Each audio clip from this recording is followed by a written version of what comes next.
Assalamu alaykum kanalına yaxşımı. Men bugün sizlarga yeni bir xil alayda bo'lgan sütlü qahva, köpüklük yani. Ötkende sütlü qahvani yollagandim. Bu qatim köpüklük sütlü qahva qilishni ko'rsatmoqchi. Bunun biz aldı bilan ikki qo'shiq atrofida o'zining qo'shig'i chiqdi buning. Qahvalarimizni aldık. Hatta 3 qo'shiq alsam bo'ldi. Men azroq qilmoq uchun 2 qo'shiq aldım. 3 qo'shiq alsam bo'ldi. Tek tarafda koyup genişletsek bo'lgan ekan. Men 3 qo'shiq aldım. Mana ko'rganinglarda 3 qo'shiq. Endi bu yerda şekerimden 2 qo'shiq. Mening öyle şekerim tugab qoptikan to'q, shunga men shekarni uyda o'zim azdim. Shu shekarni yaxshi ko'rish miqdoriga asosan qilsanglar bo'ladi. Andan keyin yana 2 qo'shiq atrofida issiq suv ko'kida. Cho'qim issiq bo'lishi kerak.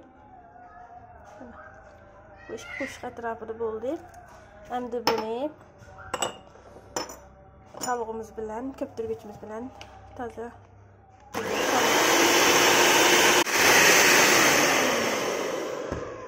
Mana men sütümni bu holatda chirib oldim.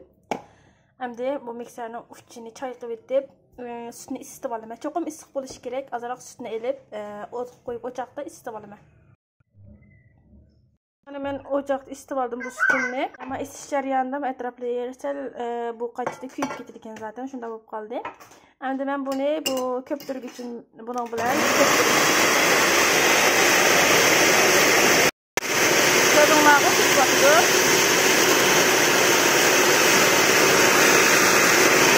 bu holatda ko'pidi. Cho'qim bu süt issiq bo'lishi kerak. Endi men bu qahvarimdan stakanga aldım. Qo'shiq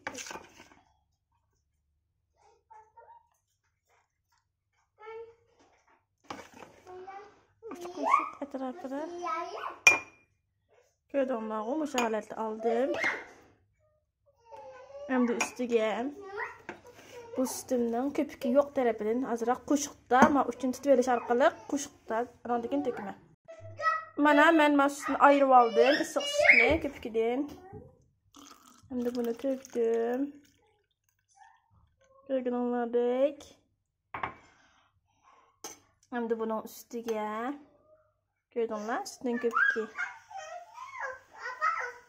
Köpüğünü aldık tepiga. Bu holatda bizning ichishlik bo'lgan sütlü qahvalarimiz tayyor bo'ldi. Bu holatda qilib qo'yinglar cho'qim.